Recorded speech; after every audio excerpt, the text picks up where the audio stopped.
welcome. You're watching Head to Head. I'm Antonina Antosha with UATV. Veterans come home from war with not only physical scars, but also emotional and mental burdens.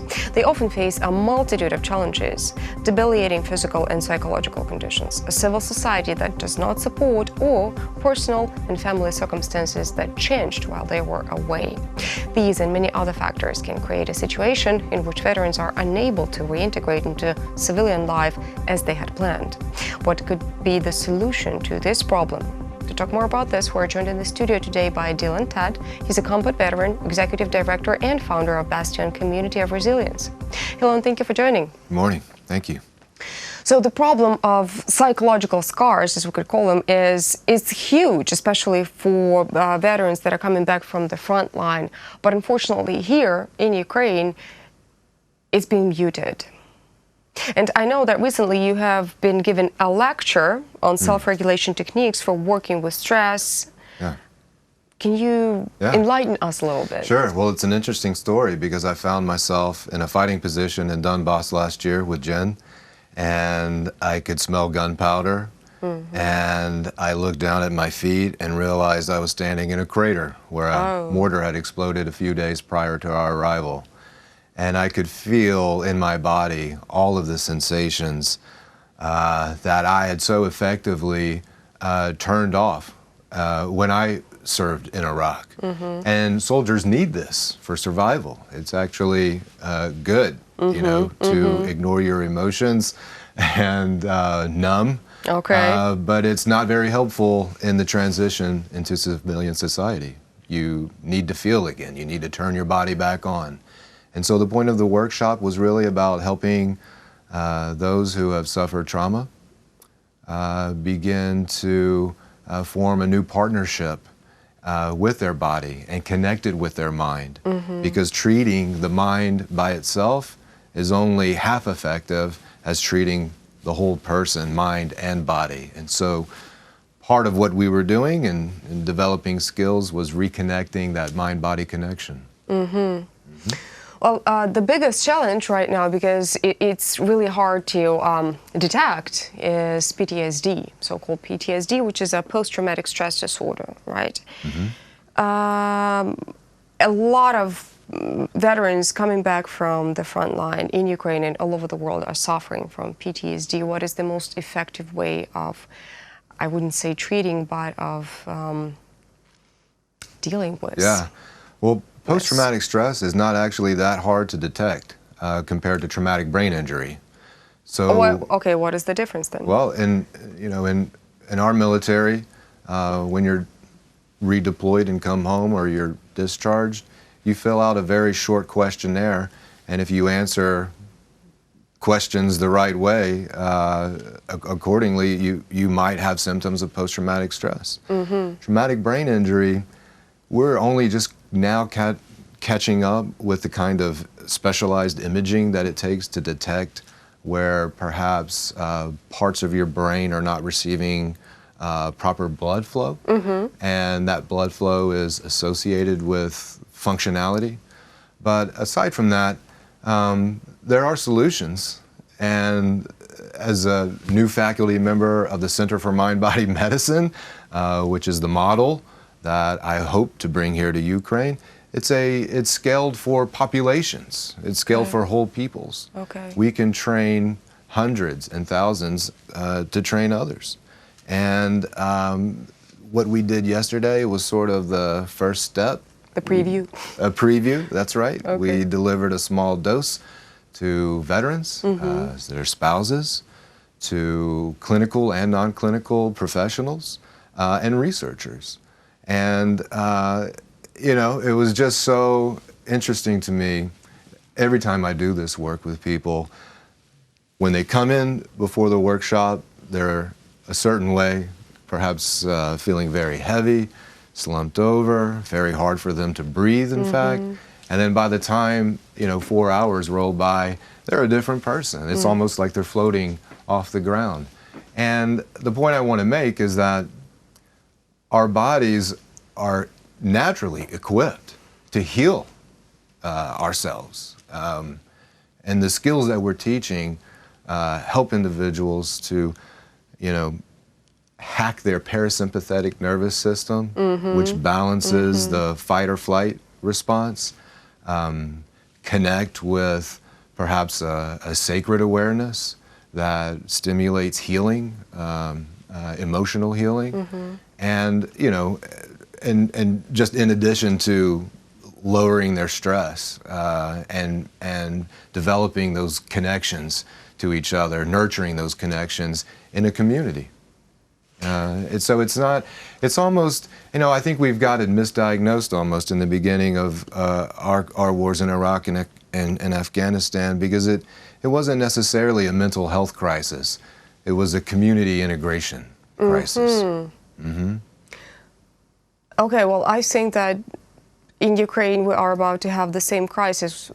What advice would you give to the civilians living in Ukraine when it comes to the reintegration process of those who come from the front line? Yeah. Well, this is also a very similar challenge we're facing in the United States, where only 1% of the population have worn the uniform. And so at Bastion, for example, we're recruiting civilians to live in an intentional community, an intentionally designed neighborhood for warriors and families, and become part of the care team.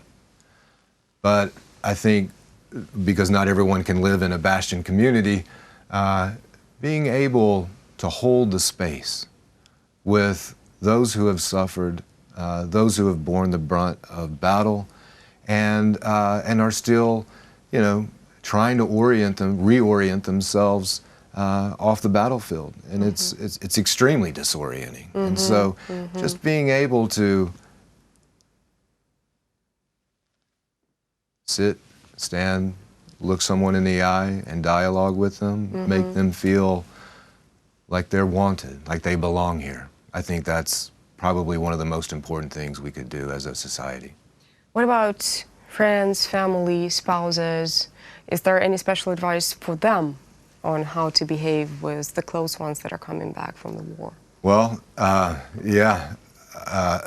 been married for 18 years, and spouses don't have it easy. I can testify to that. It really takes a whole focus on the family. You can't just put all of your resources into the veteran from a government or NGO perspective. Right. You really have to incorporate the spouse and the children, the caregiver, and that's one of the things that we're trying to do with the Center for Mind-Body Medicine, and invite everyone into this opportunity to heal together, because that's actually more effective. Could you probably share a personal story that happened at one of your centers that you would call a success story or a story worth mentioning? I'll share you a story from yesterday. Great. So a few days ago, I met a young woman who participated 100 days at Euromaidan during the Revolution of Dignity. And it was very traumatic for her, to say the least, as it was for most everyone there, if not all. And we were walking through Independence Square, and I could tell her body is more tension, tightening up. I could tell she's looking around. She's becoming more vigilant, right? She's on, a constant state of, am I going to get attacked right now? And I asked her about that. She's like, yes, this is what's happening. And so she came to the workshop. We did a very simple, what we call soft belly meditation. But the idea is to sit comfortably in your chair, relax, breathe through your nose and out your mouth. Focus on this part of your body that can draw more deeply the air and your breath. Because what happens often for people who experience trauma, they forget to breathe. In fact, the word for breath and the word for spirit in Greek are the same, espirit. right? And so, as many trauma survivors will tell you, it's as if their spirit left their body. And so by focusing on your breath, you're almost creating an opportunity for your spirit to return. And it was a very difficult exercise for her. The insight that she got from that very simple meditation is that it is very hard for her to breathe. Well, you just mentioned that the lady you spent time with yesterday, she was kind of disappointed, right, with obviously the results that the Euromaidan brought Ukraine to. And I think that Ukraine is not the only country whose population is, you know, experiencing disappointment, because people stood up for something, people fought and are still fighting for something, and the result is not there. The expected result is not there. Have you ever had such an experience as a war Disappointment? veteran? Yeah. All the time. Okay. It is the nature of struggle. What do veterans need to do with that? Struggle well. That's the difference. If we're going to struggle, do it well. Develop healthy coping mechanisms. Instead of turning to alcohol, for example, you know, develop a more healthier practice, a daily practice that invites you to maybe move your body, yoga and meditation. I mean, these are the skills that we're teaching at the center, but I would say struggle well. The society tends to have specific stereotypes when it comes to people who have been at war, like they take it as a heroic experience. That's why when they see that people that are suffering from stress traumas or abusing alcohol that came from the war, for them it's some kind of a disbalance.